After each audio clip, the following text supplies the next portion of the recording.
Hi, everyone. Welcome to episode 133. I'm here with Elizabeth Dulmage, the Executive Director of Brentwood Recovery Home here in Windsor. We're right on Dougal Avenue, I believe, so right in the heart of Windsor. So today we're going to be talking about her role with the recovery home, some things that they have in store, how she got into this industry, and much more. So I'm excited.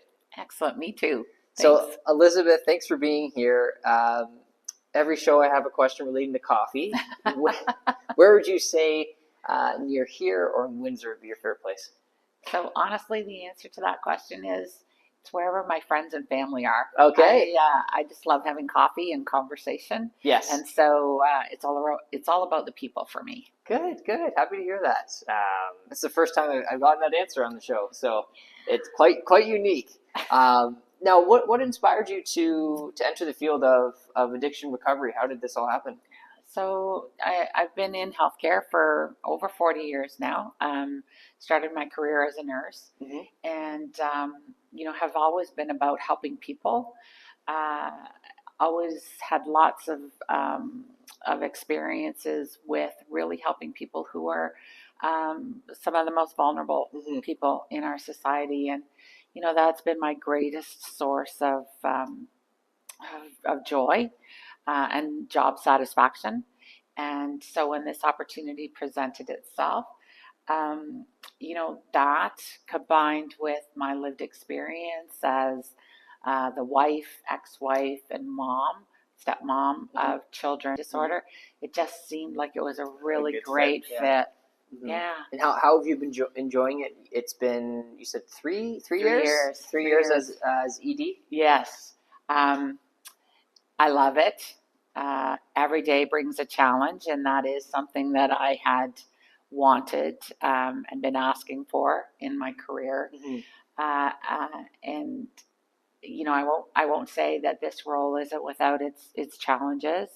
We have young people dying, and that's never been easy for me as a nurse to hold that space for those really strong feelings when people aren't successful. Yeah. So just lots of rewarding, happy, transformative stories, and lots of days where it's been heavy and it's a challenge. Yes. Yeah. I can imagine it's not an easy role. It's not your typical ED role where you're at the desk and you're meeting with community partners. Like it can be tiring. Exactly. And, one of the things that I've come to really appreciate so much is just how hard the staff work, how all in everybody is here at Brentwood. So, we're doing this work from our head, our heart, and honestly, our spirit too. And so, how do I take care of them? How do I take care of myself? How do we care about one another? And then, how do we take care of the people that are on program and really needing our services? Yes. And how long has the home been here? So Brentwood is celebrating its 60th anniversary.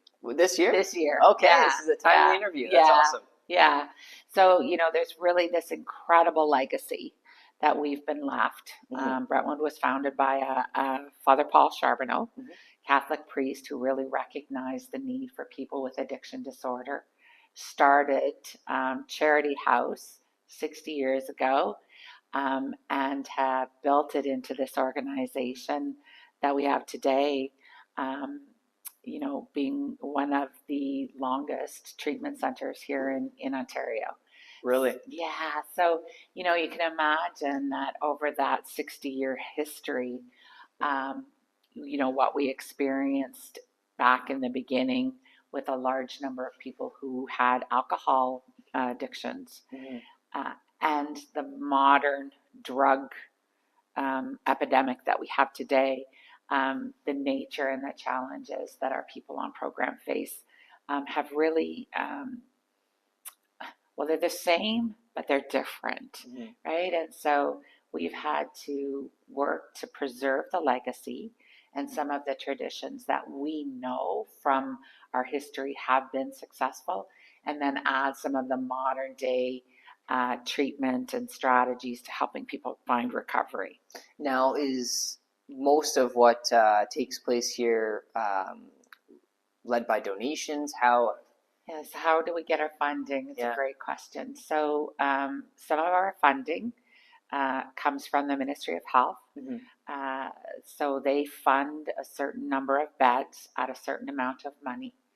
And then another huge part of our funding comes from our local community. Yeah. So, the people of Windsor and Essex every year step forward and very generously support our Dream Home Lottery.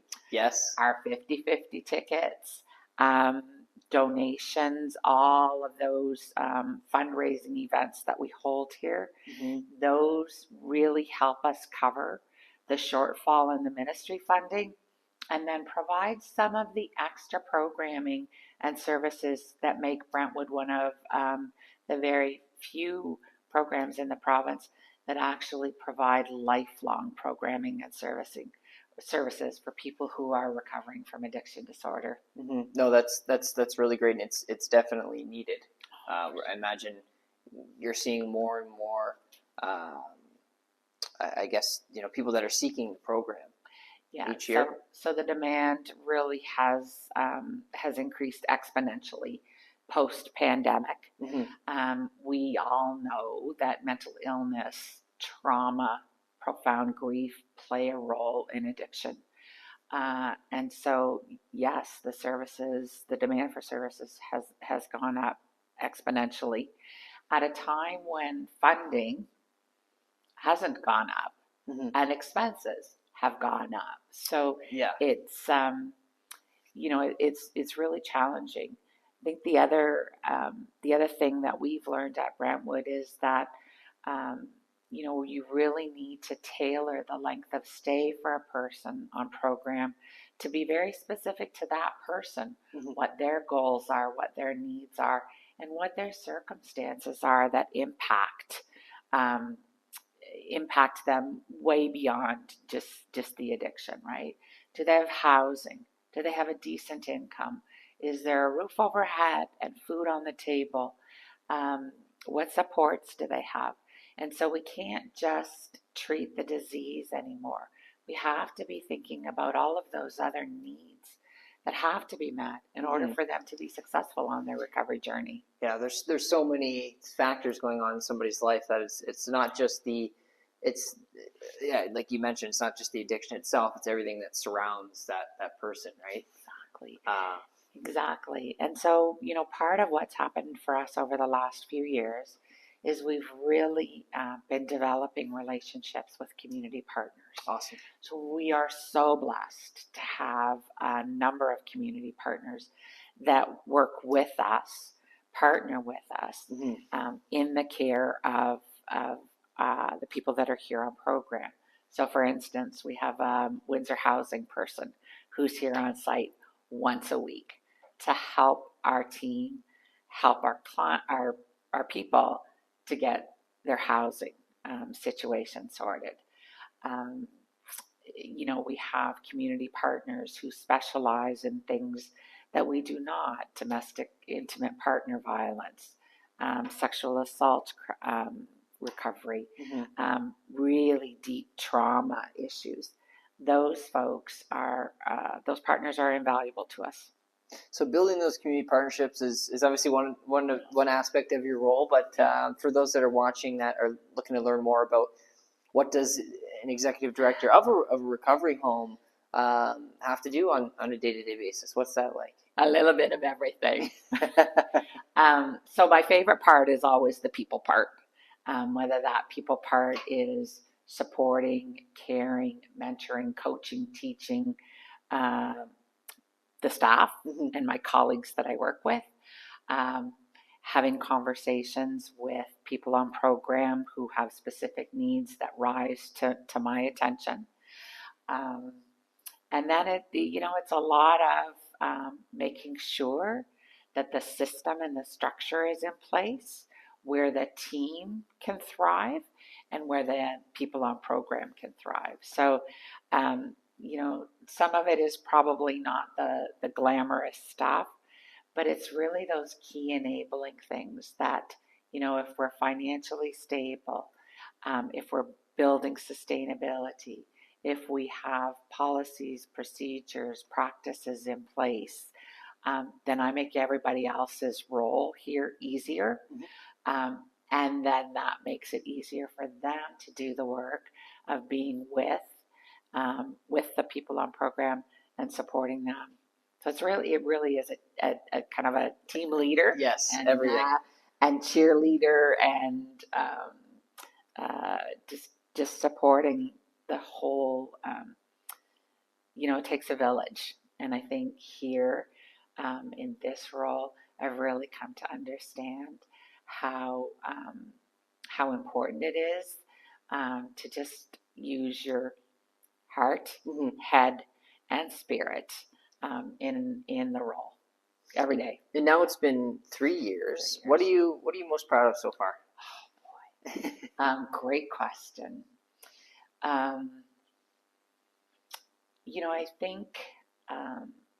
I think I would say the relationships I've built, the partnerships with the leadership team, the conversations that I get to have with the alumni, those moments where we're just all together. So it's that, I guess I'm proud of the fact that we've taken care of all the bureaucratic stuff that has to be taken care of. Yes. We take care of the business. Yeah. But there's something that happens at Brentwood in the relationships, in how much we all come to care. That's nothing new. But I think, I'm proud that we've been able to balance that legacy and move us forward into the 21st century when it comes to treatment. Yes, and I can imagine the relationships that your staff have. It's really a family here, right? It really is. It really is. Those that are on program, you have to give that feeling. Yeah. One of the things that's just so rewarding. You see people when they first come in, and you can feel the heaviness and the hurt and the scared, and then you watch this transformation happen, and the eyes get brighter, the smile is there, there's a bounce to their step.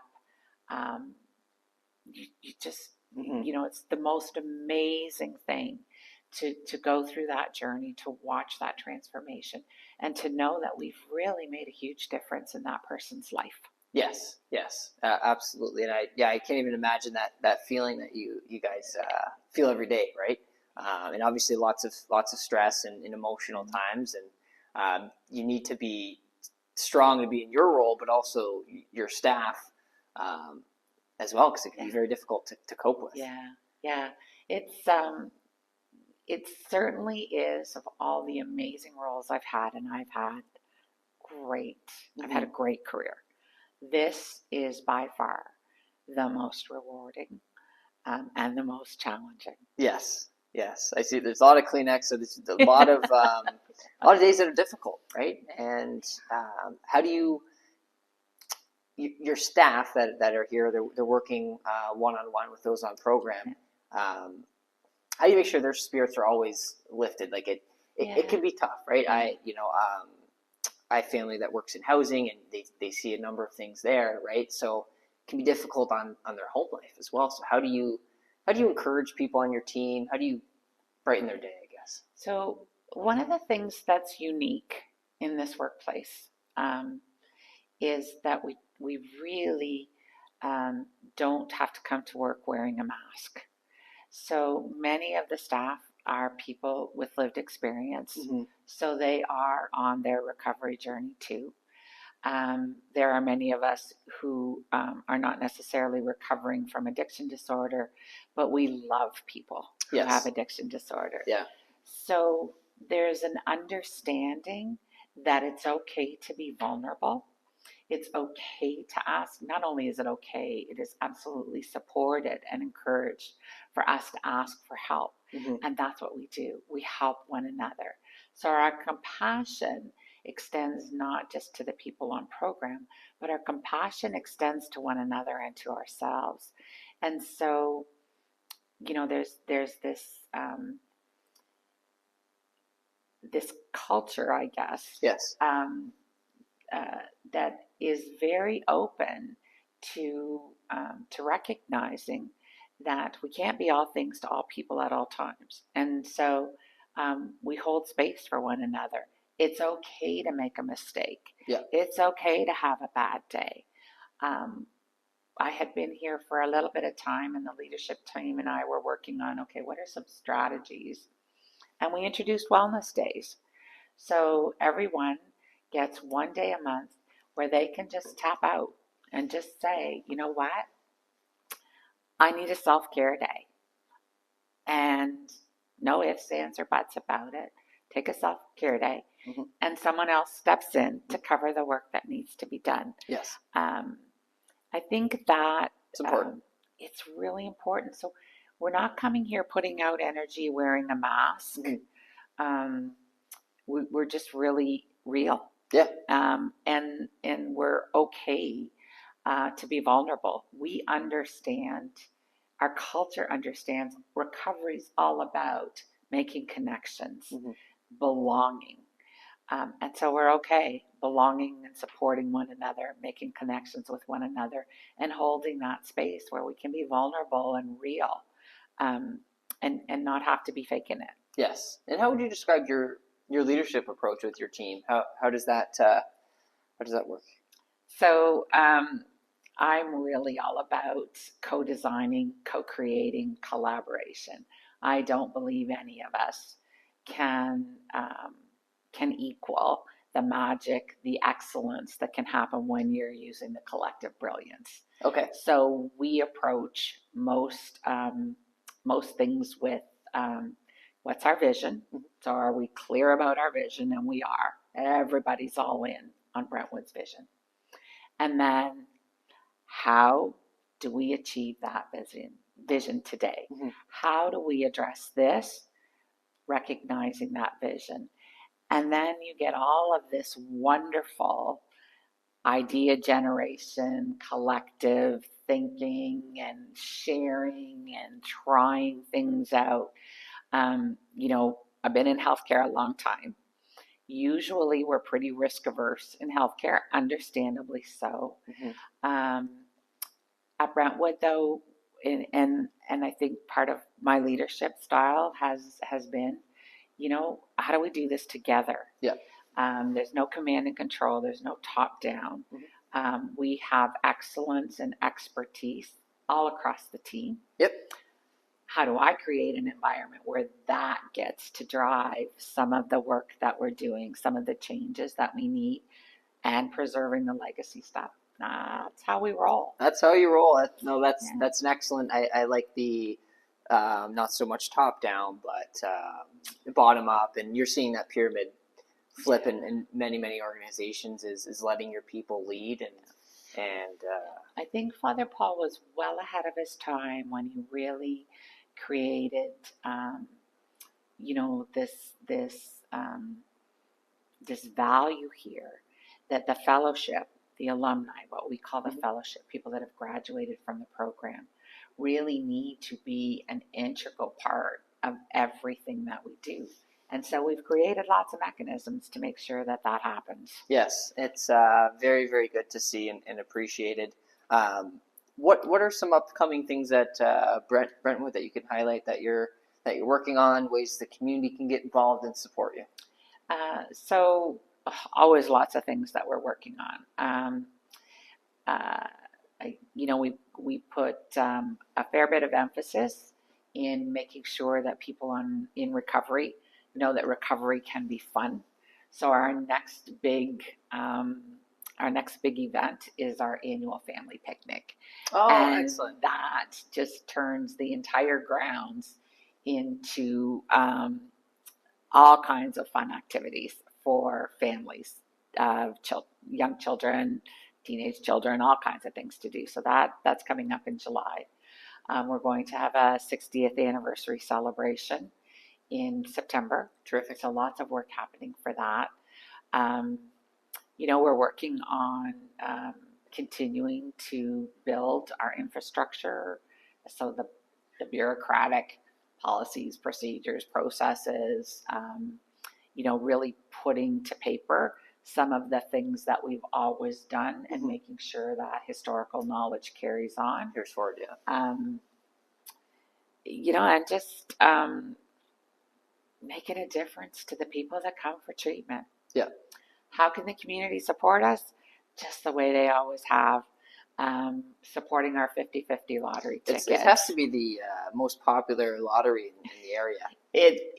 Even since I was like 5 or 6 years old, I knew about it. Yeah. My grandparents going in and buying their tickets, right? So and so that is our big signature fundraising event.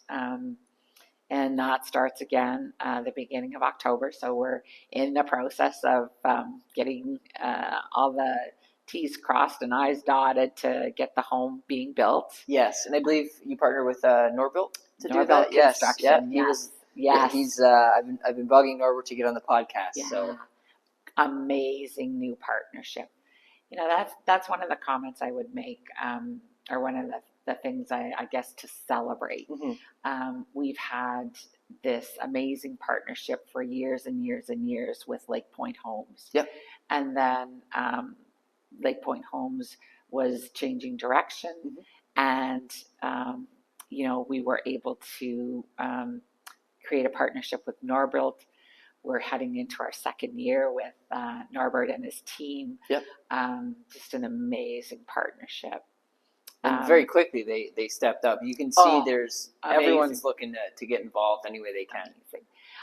We have a really incredible partnership that has been established with St. Clair College. Awesome. So we've been blessed to have some of their horticultural students do some design work for us on a Zen garden. We've had a generous donor who has stepped forward to support us having a greenhouse. So we're going to be able to add horticultural therapy to our therapy list. Not lots of emerging research to say how helpful it is for people in recovery to work with plants and vegetables and grow things and take care of them and nurture them. Yeah. So we're pretty excited about that partnership. Rona is going to partner with us. They did a generous fundraising initiative out of their store with us, and they're going to be helping us out with the greenhouse and all the supplies that go along with that. So, those are just a few examples of how. I think how much this community values Brentwood and values the work that we do. Yes. And, steps up to support us. And I'm probably not missing a whole bunch of them, but there's so much. Those are the ones that pop into the front of my mind. And my final question, I like to ask this on every show as well, is what would be some advice to someone that's looking to be in your role one day? Or just to join an organization like this? What would be your advice to that person? So I think, wow, that's a great question. I guess I would say, pick what you love. Think about what gives you the most joy, and then head for that career. As you build your skills and knowledge in that career, and there are many pathways that can lead to being an executive director. Yeah. My pathway was nursing, social work, business. You really have this breadth of experience that you bring to it. So, when I think about when I'm talking to my kids and my grandkids, it always was like, pursue what you love. Yes. And it will get you where you're meant to be. I believe that wholeheartedly is you have to love what you do, and everything else just seems to come into place after you find that passion, right?